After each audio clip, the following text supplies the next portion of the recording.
this better, you guys? I can't tell. I can't tell on my phone. Can you see me well? Is it choppy? Is it terrible? Hi!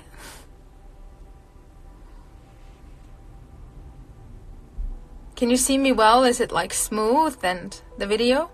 Yes? Yeah!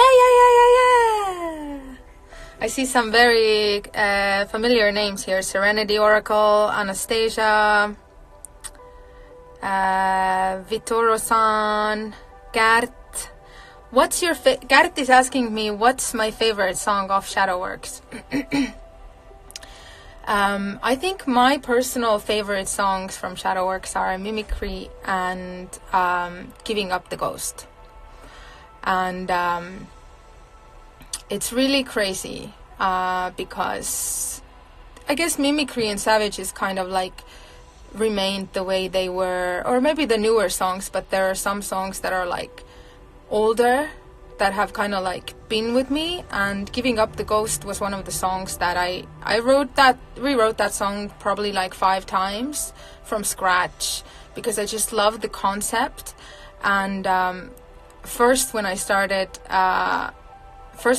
writing I'm not going to talk about all the songs because I have a special Shadowworks event coming for you guys, and I'm going to talk about all the songs there, but I wanted to talk about Giving Up the Ghost because it was an interesting story. Woo! Welcome, I love you. Thank you for all the beautiful words. I was talking about Giving Up the Ghost, and like at first, the first version of that song I wrote, it was pretty dire, you know? It was, some of the lyrics were more about just kind of like just emptiness and like powerlessness and kind of like wanting to let go of the past and wanting to let go of the hard things, but like not really being able to necessarily. And then as the song got rewritten several times and the energy, my energy transformed and my journey like transformed, I finally got to a version that was actually about forgiveness. And so yeah, the song is about forgiveness. I can't wait to perform it live. This whole album, I can't wait to perform it live. And within a few weeks, I'm actually gonna go and lock myself away again in a remote location and actually start working on the live experience. I'm reading you guys' questions now.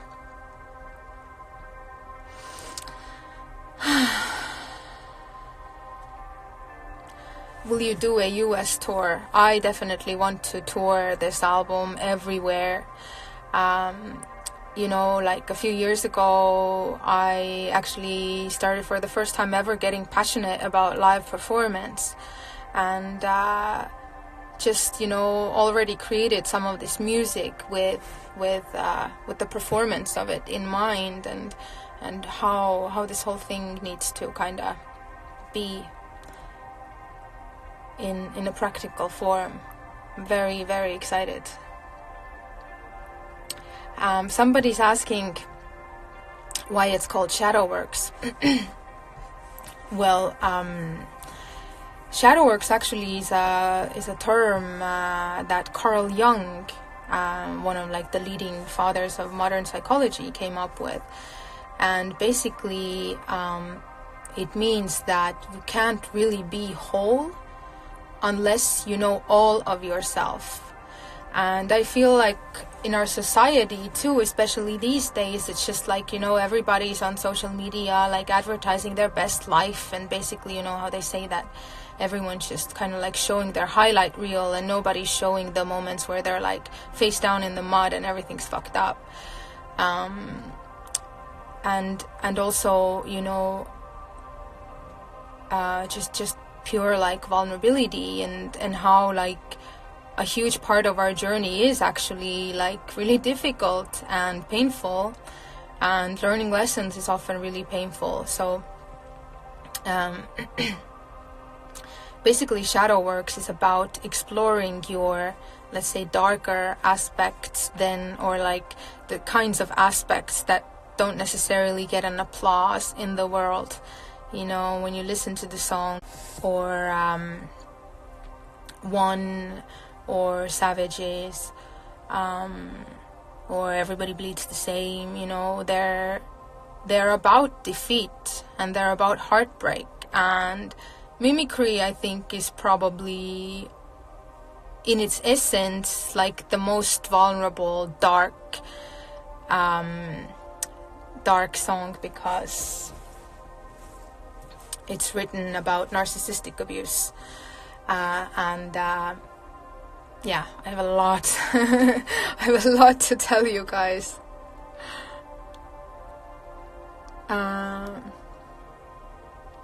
When will the video of Savages be released? We do have a release date. It's within a few weeks. Thank you for your patience. It's just people are just trying to come up with the best plan to keep giving you guys goodies. So thank you for your patience.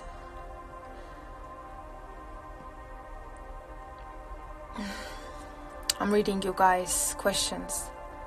Why didn't you use Blossom? Yeah, I guess some people are interested to know why Feral Heart's Blossom and Diamond Heart aren't on the album, you know?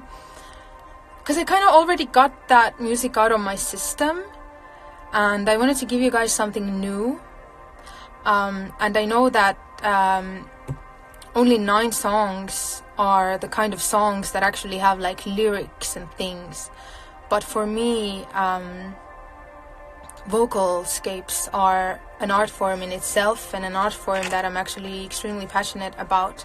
So I hope that you can also enjoy these ambient tracks and take them, receive them as openly as something that has lyrics, and I hope you just kind of zone out and actually feel into them and see what they mean for you, because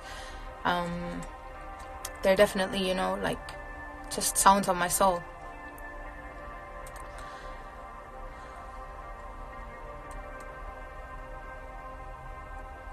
I'm reading you guys. Tulaloits. Tulaloits, yes. Actually, I have a lot to say about Tulaloits too. I'm not going to go too deep into all the songs because I want to do like a special chat with you guys about all the music. But so basically loits in ancient Estonian culture, which some of you might, you know, call witchcraft, but back in the day it wasn't, you know, it was just people. My ancient culture is very like, I don't know what the word for it is in English. I think it's like animistic. Is it animistic? Where like basically life, everything was considered to be alive, you know? So I'm charging my phone. Oh. Sorry guys, I'm looking for a charger while I'm talking to you. Where everything was considered to be alive. So for instance, you know, like when I make a sauna in Estonia in the forest and I want it to be especially powerful, then I would talk to the sauna, I would talk to the house, I would talk to the spirit of the house, I would talk to the flame, I would talk to the wood, I would talk to the smoke, I would talk to the water, I would sing its songs, you know. So in my ancient culture, and as I said before, you can call it like witchcraft or whatever, it's just like an ancient pagan culture in which people lived in harmony with the nature. Loits is like an ancient song, you know, where you can make a loits about everything. You can wake up in the morning and feel like you need more confidence, so you write yourself like a little song and you sing that song with intention. Or you need, you know, the rain, so then you'll make like a rain loits or whatever. And I was performing at this midsummer event in Estonia, and that's like a pretty sacred old holiday for us too. It's kind of like the celebration of light. It's the longest day of the year, And so I wanted to write something. We make a big fire, you know, so I wanted to write something special for it. And so I wrote kind of like a fire spirit invocation. Tuli means fire. Tula loits is like basically the loits of fire, the song of fire. And you will see also when you've ordered the physical album, or I'll put the lyrics online somewhere, that the lyrics to it say basically they evoke the light. And what does fire do? You know, the element fire is, it destroys what doesn't serve. If you don't know how to handle it, you know, it can destroy you. But if you know how to kind of be like a firebender, then you can ask it to destroy the parts that no longer serve you, and you can ask it to evoke the light and the warmth inside you. So this is what the Tulaloids is doing.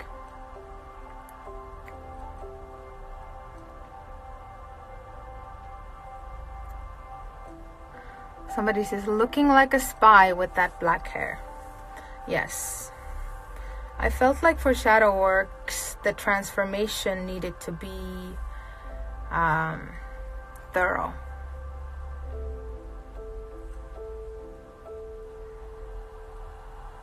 Yeah.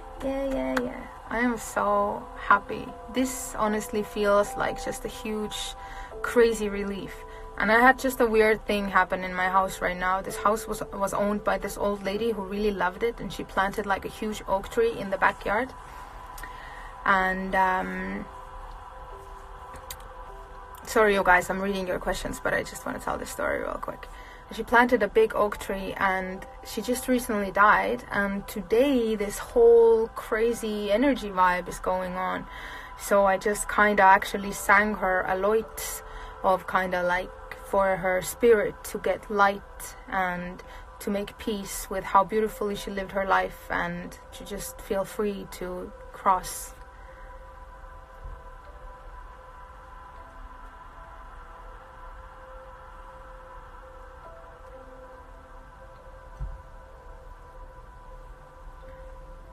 Thank you guys so much. These comments are so beautiful.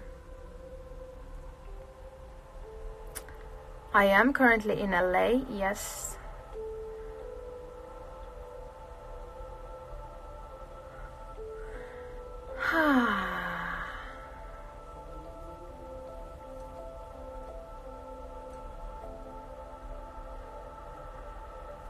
Guys, I know you're asking about the songs, talk about mimicry, whatever, like all these comments. I really want to. Okay, I can answer this one because I want to talk about the songs separately, you know. Talk about what inspired the album artwork. You know, it's really... Actually, you know what? Let me show you my Pinterest board. You never do that normally. But basically how I get inspired is I just kind of like start looking for things and like gathering, you know, like kind of flavors, and gathering materials and gathering clothes. And I mean, I obviously knew that it needed to be all black, you know.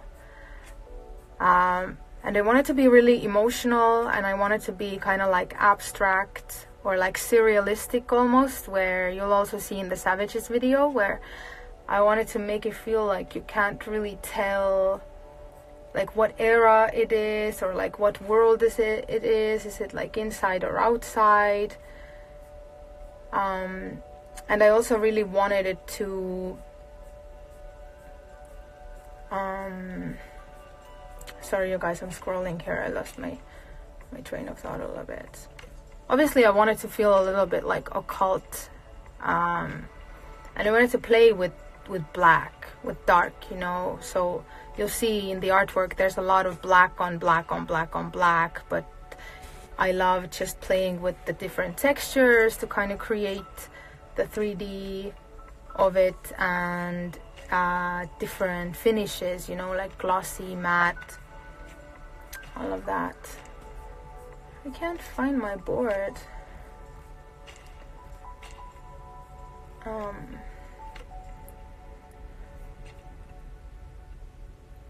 here I have one folder which really isn't it, but basically it's some of the like my styling ideas, just to show you like how my creative process works. See here, you see, like I love this imagery of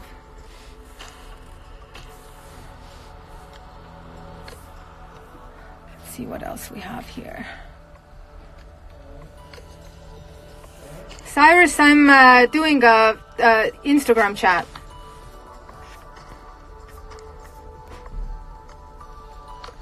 Yeah, this is Tim Walker. He's my favorite photographer.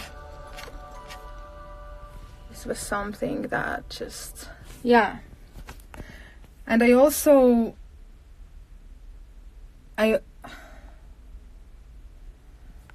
really wanted to kind of also channel all the different aspects of the goddess, you know. So